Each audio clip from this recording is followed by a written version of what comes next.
I will be forever the myth. You're the king of kings, There's always a pecking order. The little packers never mess with the big packers. So I'm a rooster, and he's a chicken, so to speak.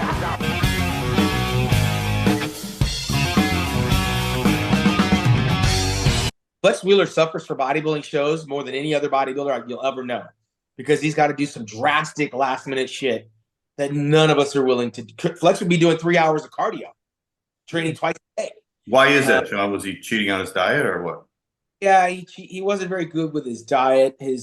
He would do the work when he's there, but it was like slave labor for him. Mine, if you go back and look at those Battle for the Olympias that Mitsuru Okabe used to make, you know, I'd roll up in my Mercedes or whatever car I was driving that year, but I would drive into those gym workouts like I'm ready for war. I'm going to battle. Like whoever's waiting for me on the other side of the gym, we're going to war.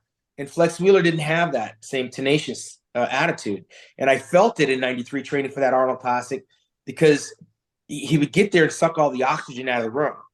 As good as he was, and I knew he was going to be good, he would suck the oxygen out of the room at every one of those workouts. So training that close to the enemy would allow me to get into his head a little bit, some of the psychology.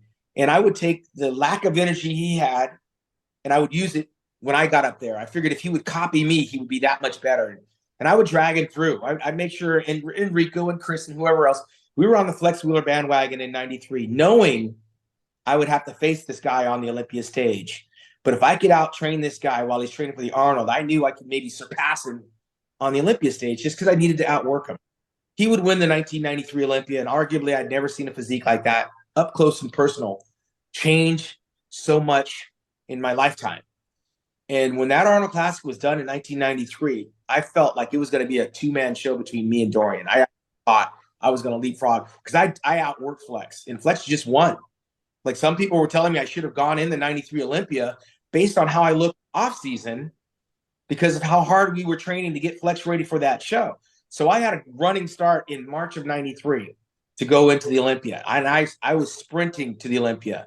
I had vengeance on my mind. I wanted to get Labrada, put him in my rearview mirror. And if I could do that, I'd be one of the last men standing. Along the way, Flex was busy. He would win 4 shows in 1993. He was named Rookie of the Year. And then he would show up at the Olympia, and he just had this momentum. All the magazines were out. Flex was on the covers. Flex. And I was coming from 4th place at the Olympia in 92. Kevin, I don't think Kevin even made it to the stage, did he, in 93?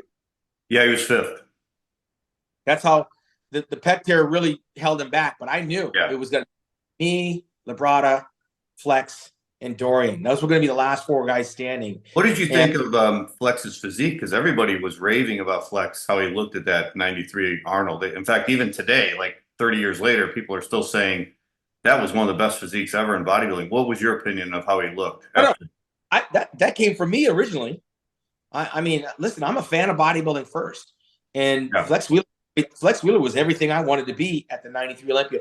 I don't think he ever superseded that physique. It got bigger. Yeah. It got uglier. It got suspicious over the years. I don't think it got better, in my opinion. Even though Flex went on to get second place, I think 3 times in the Olympia, and he won a couple more Arnold Classics. But in 93, at that time, I'd never seen anything like it.